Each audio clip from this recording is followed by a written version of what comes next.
Hi good evening. വീണ്ടും മൂന്നാമത്തെ ഒരു വീഡിയോ ആണ്. ഇപ്പോൾ നിങ്ങൾ വിചാരിക്കും എന്താ ഈ കുട്ടി ഒരു ദിവസം 3-4 വീഡിയോസ്. എനിക്ക് ശരിക്കും പറഞ്ഞാൽ ഒറ്റ ദിവസം അല്ലെങ്കിൽ 2 ദിവസം ഓഫ് കിട്ടുന്ന സമയത്ത്, എനിക്ക് മൂടുള്ള സമയത്ത് എൻ്റെ മനസ്സിൽ പ്രായം ഒരു പ്രശ്നമാണോ? Age is just A number അല്ലേ? ഇത് പറയുന്ന ആൾക്കാരുടെ ഇടയിൽ ഭയങ്കരമായിട്ട് പ്രായം മുന്നോട്ട് പോകുന്നവരെ കളിയാക്കുന്ന ചില കൂട്ടരുണ്ട്.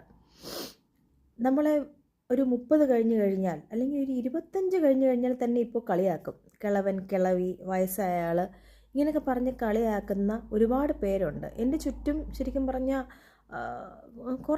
ഒരുപാട് പേരൊന്നുമല്ല കേട്ടോ, 1-2 പേര് അങ്ങനെയുണ്ട്. അത് വളരെ ടോക്സിക് ആയിട്ടുള്ള ആൾക്കാരാണ് അവരൊക്കെ.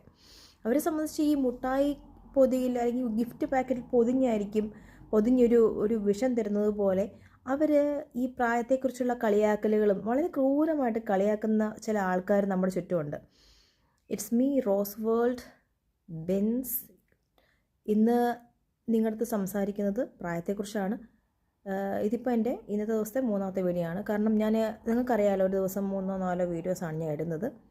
അപ്പോൾ സബ്സ്ക്രൈബേഴ്സ് അങ്ങനെ ലൈക്സ് ഇതൊന്നും വലിയതായിട്ട് ആഗ്രഹിക്കാത്ത വ്യക്തിയാണ്. മനസ്സിൽ തോന്നുന്ന കാര്യങ്ങൾ ഷെയർ ചെയ്യുക. ഓക്കെ, എപ്പോഴൊന്നും പറയുന്നില്ല, പക്ഷേ പുതിയതായിട്ട് കാണുന്നവർക്കാണ് പറയുന്നത്.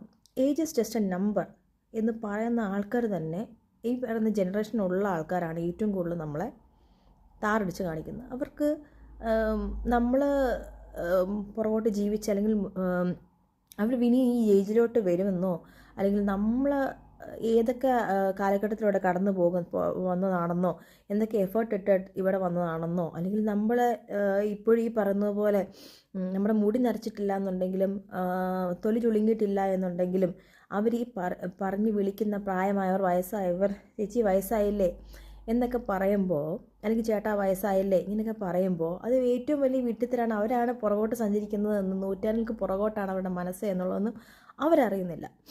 ഇപ്പോൾ അവർ കാണുന്ന മൂവീസ് തന്നെ, അവർ ഫാൻസ് ആകുന്നത് തന്നെ അങ്ങനെയുള്ള ആക്ടേഴ്സ്, അല്ലെങ്കിൽ കേൾക്കുന്നൊരു പാട്ട് എന്നൊക്കെ പറയുന്നത് അവരുടെ ഏജിലുള്ള ആൾക്കാരുടെ ആയിരിക്കില്ല അല്ലേ.